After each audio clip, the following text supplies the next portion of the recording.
नमस्कार। प्रखर गूंज न्यूज डेस्क पर आप सभी का स्वागत है। दोस्तों, आप सभी सुधी श्रोताओं और दर्शकों के लिए प्रखर गूंज लेकर आया है प्रखर गूंज किस्सों की पोटली से एक नया किस्सा। एक ऐसा किस्सा जो प्यारे प्यारे बच्चों के साथ बड़े बुजुर्गों को भी भाएगा। आज हम आपको अलीगढ़ उत्तर प्रदेश की निवासी आदरणीय सुनीता माहेश्वरी जी की रचना से रूबरू करा रहे हैं। परिचय की बात करें तो हिंदी संस्कृत से एमए, एमएड, रेणुकूट उत्तर प्रदेश में अध्यापन, संप्रति सेवानिवृत्त लेखन कार्य में रत। प्रकाशन की बात करें तो काव्य संग्रह अर्पण, हृदय के उद्गार अनेक रंग में और धरा से अंबर तक कहानी संग्रह आदि। विविध पत्रिकाओं जैसे गृह शोभा, जागरण, सखी आदि में लेख, कविताएं तथा कहानियां प्रकाशित हो चुकी हैं। इन्हें साहित्यकार सम्मान, काव्य सृजन परिवार द्वारा छंद साधक सम्मान आदि प्राप्त हो चुके हैं। चलिए सुनते हैं सुनीता माहेश्वरी जी की कहानी अन्न देवता। अंधेरे को चीरती हुई ट्रेन आगे बढ़ती जा रही थी। यात्री अपनी अपनी सीट पर पैर पसार कर सोने की तैयारी में थे। तभी मेरे पति हरि ने मुझसे कहा, तुम जरा सामान का ध्यान रखना, मैं थोड़ी देर झपकी ले लूं। मैंने स्वीकृति से सिर हिलाया और थोड़ी ही देर में भावों की अनोखी दुनिया में खो गई और सोचती रही कि शादी के बाद पहली बार मायके जाकर माता पिता, भाई बहन, सगी साथियों से मिलूंगी। कितना आनंद आएगा। इस एहसास से ही मेरा मन रोमांचित हो उठा था, क्योंकि अपनों से मिलने का आनंद ही अलग होता है। मधुर भावों के इस सागर में गोते लगाते लगाते ना जाने कब आंख लग गई, कुछ पता ही नहीं चला। जब सुबह सूर्य की रोशनी खिड़की से आने लगी और थोड़ी चहल पहल होने लगी, तब नींद टूटी। सामने देखा तो पति महोदय मुस्कुरा रहे थे, मानो पूछ रहे हो, ऐसे ही सामान का ध्यान रखोगी? मैं भी मुस्कुरा दी। फिर मैंने पूछा, कौन सा स्टेशन आने वाला है? उत्तर मिला, टूंडला। मंजिल को करीब पाकर मेरा मन खुशी से झूम उठा था। टूंडला के बाद अगला स्टेशन अलीगढ़ ही आने वाला था। मैं जल्दी से उठी और सामान व्यवस्थित करने लगी।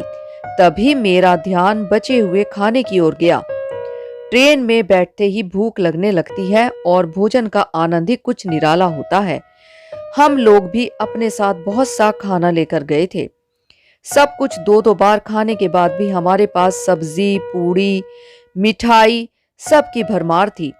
बचे हुए खाने का क्या करूं, यह सोच ही रही थी कि टूंडला स्टेशन आ गया।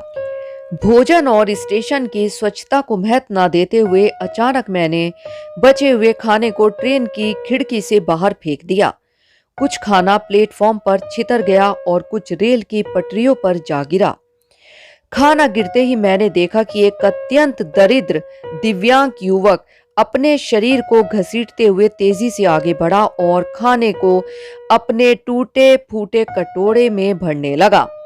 मैले कुचेले फटे कपड़े पहने वह इतना गंदा और असहाय लग रहा था, मानो कूड़े के ढेर पर सोकर घिसट घिसट आ रहा हो और वर्षों से नहाया ना हो। उसका पेट भूख के कारण पीठ से चिपक गया था। दुबले पतले उस युवक की पसलियां ऐसे चमक रही थी जैसे मानो अपनी गिनती करवाने के लिए निकल निकल कर सामने आ रही हो। गंदे प्लेटफॉर्म पर फेंके हुए उस झूठे भोजन को भी वह बड़े चाव से खा रहा था। लग रहा था जैसे ना जाने कितने दिनों की भूख आज शांत हुई हो। मैं परेशान सी उसे देखती रही। मैंने बैग से मिठाई निकाली और उसे दे दी। मिठाई खाते समय उसके मुख पर जो आनंद था वह अवर्णनीय था। उसकी स्थिति को देखकर ऐसा लग रहा था जैसे वह लंगड़ा, गूंगा, बहरा, जन्मों जन्मों से भूखा, असहाय, अकेला, बेसहारा घूम रहा हो। उसकी भूख, उसकी लाचारी, उसकी गरीबी को देखकर मेरा मन घनीभूत पीड़ा से विकल हो उठा था। भोजन कर वह तृप्त हो गया था। उसने मेरी ओर देखकर आंखों ही आंखों में धन्यवाद ज्ञापन कर दिया था। पर मेरे मन में भोजन फेंकने की गलानी थी। यदि मैं अच्छी तरह से उसे भोजन देती तो स्वयं मुझे कितनी संतुष्टि मिलती और वह भी स्वाभिमान के साथ स्वच्छ शुद्ध भोजन को खा पाता। प्लेटफॉर्म पर गिरे खाने से लोगों के जूतों में लगकर दूर दूर तक गंदगी फैला दी थी। मैं अपनी ही करतूत पर शर्मिंदा होते हुए सोच रही थी, मैं भी कितनी बुद्धू हूं जो मैंने खाना फेंक कर अन्न का अपमान किया और स्टेशन को इतना गंदा कर दिया। तभी मेरे एक सहयात्री राजन की दृष्टि ट्रेन और स्टेशन की गंदगी की ओर गई। वह कहने लगा, लोग क्यों इतने नासमझ होते हैं जो अपना कचरा, खाना, मूंगफली के छिलके आदि ट्रेन और स्टेशन में फेंकते रहते हैं। क्यों नहीं सार्वजनिक स्थानों की सफाई का ध्यान रखते? क्यों नहीं वे अन्न का मान रखते हैं? उसका यह व्यंग मुझे तीर सा चुभ गया था। ट्रेन टूंडला स्टेशन से आगे बढ़ने लगी। स्टेशन का शोर पीछे छूटता जा रहा था, पर मेरे मन में प्रश्नों का बवंडर उठ रहा था। तभी भावुक हुआ सहयात्री राजन कहने लगा, पेट की आग कितनी तीव्र होती है। भूख लगी हो और किसी कारणवश भोजन ना मिले तो मनुष्य कितना व्याकुल हो जाता है। हमें समझना चाहिए अन्न के एक एक दाने का असीम महत्व होता है। तभी मेरे पति हरि बोले, कभी कभी तो जमीन पर पड़े भोजन पर भी कुत्ता आकर अपना हक जमा लेता है और इंसान भूखा का भूखा ही रह जाता है। ईश्वर किसी किसी के साथ इतना अन्याय क्यों करता है? मैंने पूछा, क्या यह पूर्व जन्मों के पापों के फल होते हैं? क्या इसके माता पिता नहीं हैं? या फिर माता पिता ने इसे विकलांग होने के कारण पैदा करके छोड़ दिया है? पर इन प्रश्नों के उत्तर किसी के पास नहीं थे। एक सज्जन कहने लगे, समाज और सरकार का भी दिव्यांगों के प्रति कुछ दायित्व बनता है। हरि कहने लगे, मोदी सरकार और बहुत से एनजीओ दिव्यांगों के लिए बहुत से काम कर रहे हैं, पर भ्रष्टाचार के कारण सच्ची सेवा इन्हें आज भी पूरी तरह नहीं मिल पा रही। सभी दुखी और भावुक हो रहे थे। कब दूर होगी इस देश से गरीबी और भ्रष्टाचार? एक सहयात्री बोला, ये कैसी विडंबना है। एक तरफ ऐसी दयनीय स्थिति है और दूसरी तरफ दावतों में लोग थाली भर भर कर भोजन फेंक देते हैं। मैंने कहा, अमीरों के यहाँ तो शादियों में इतने व्यंजन बनते हैं कि आम आदमी सोच ही नहीं पाता कि क्या खाए क्या छोड़े। परिणाम तो भोजन की बर्बादी ही होता है। तब ऐसे गरीबों का ध्यान क्यों नहीं आता? हरि कहने लगे, देश में कोई भूखा ना सोए, इसी धारणा को ध्यान में रखकर पूर्व प्रधानमंत्री श्री लाल बहादुर शास्त्री जी ने सोमवार को एक समय भोजन करने का आह्वान किया था।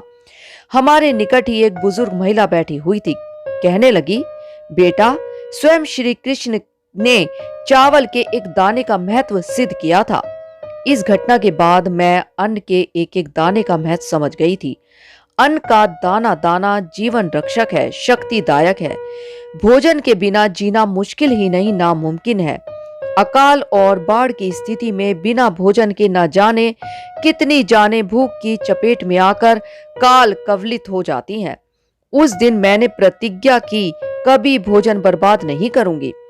मुझे अपनी सासू माँ की याद आ गई। जब मैंने एक दिन थाली में झूठा खाना छोड़ा और नाली में बहा दिया तो उन्होंने कहा था, बहू, अन्न मोरी में नहीं बहाते। नहीं खाया जा रहा तो जीव जंतुओं को खिला दो। अन्न देवता का अपमान नहीं करते। उस समय मुझे उनकी बात समझ नहीं आई थी, पर जब मैंने उस भूखे लाचार विकलांग युवक को झूठा खाना लपक कर खाते और तृप्त होते देखा तो मैं उनकी बात का मर्म समझ गई।